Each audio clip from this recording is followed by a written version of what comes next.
అలాగే గాయనిగా మీరు స్థిరపడాలి అని మీకు చాలా ఛాన్సెస్ వచ్చి ఉంటాయి కదా. అవునండి, అవునవును. అప్పుడు రెండింటిని మీరు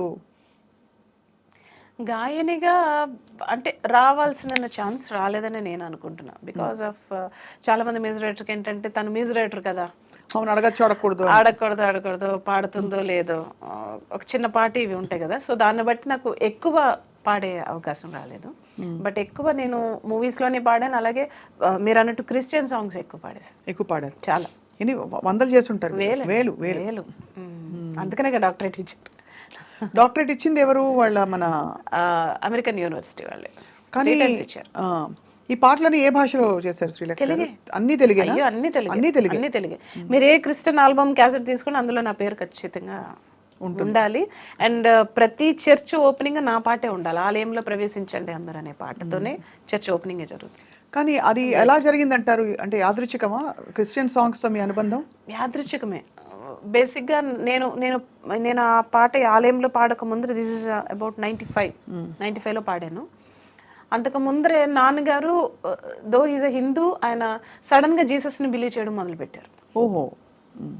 మొదలుపెట్టి ఆయన 3ంటికి జీసస్ నాకు ఈ లిరిక్స్ చెప్తున్నాడు అని చెప్పేసి లిరిక్స్ రాయడం, దానికి నన్ను 3ంటికే లెగ్గొట్టేసి నాతో కంపోజ్ చేయించడం, అలాగ 300 పాటలు కంపోజ్ చేశారు. ఆయన రాయడం, నేను కంపోజ్ చేయడం. రారాజచంద్రుడు, వెలుగురేఖ అనే 2 ఆల్బమ్లు రిలీజ్ చేసాం. క్రిస్టియన్ దీన్ని చరిత్రనే తిరగరాసేసింది. అవును, పాటలు మీరు వినే ఉంటారు, రారాజచంద్రుడు, వెలుగురేఖ. సో అన్ని నాన్నగారు రాసినవి.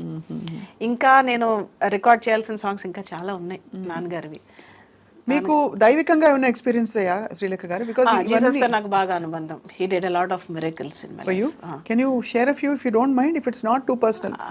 అంటే భగవత్ స్వరూపం ఎవరైనా, అమ్మవారి కటాక్షం ఉందన్నా, వినాయకుడి మహిమ ఉందన్నా, ఏదైనా పర్టికులర్ గా నేను చెప్పలేనండి. అంటే అది నేను ఫీల్ అవ్వాలి అంతే. చెప్పడానికి పర్టికులర్ గా ఏం లేదు. బట్ లాట్ ఆఫ్ థింగ్స్ నేను ఆయనతో మాట్లాడుతూ ఉంటాను, లైక్ మీతో మాట్లాడినట్టే. So I connect with him. You connect. ఏం చెప్తారు? ఇలా జరిగింది, రోజు ఇలా జరిగింది, సో ఐ వాంట్ దిస్.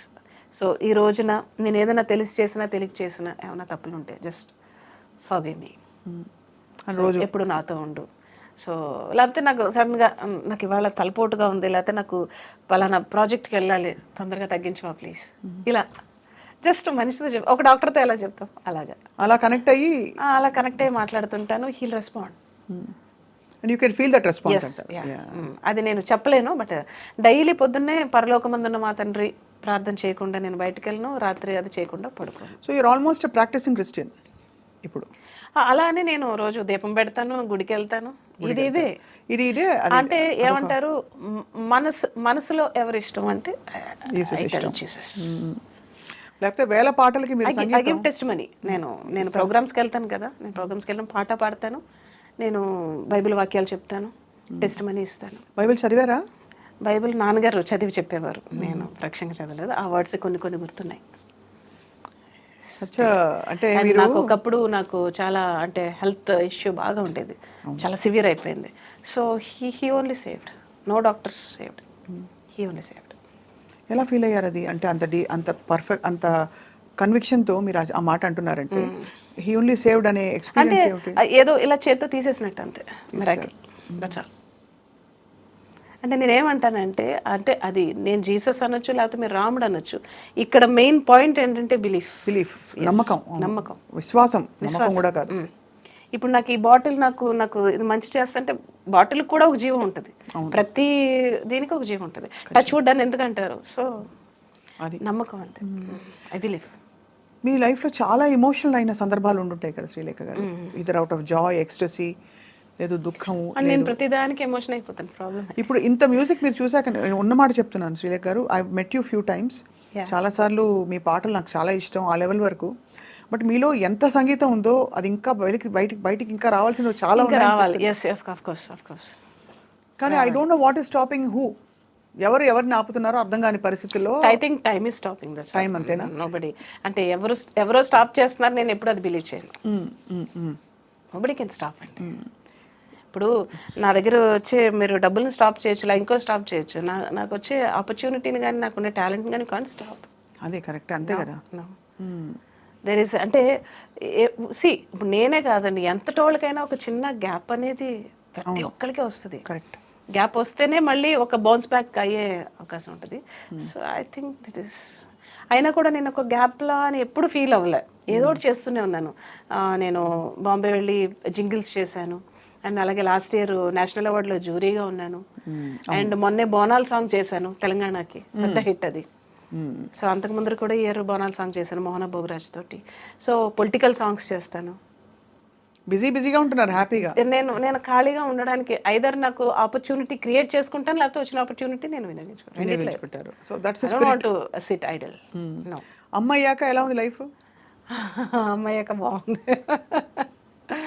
వాడితో అసలు సరిపోట్లే టైం సరిపోట్లే. How old is he now?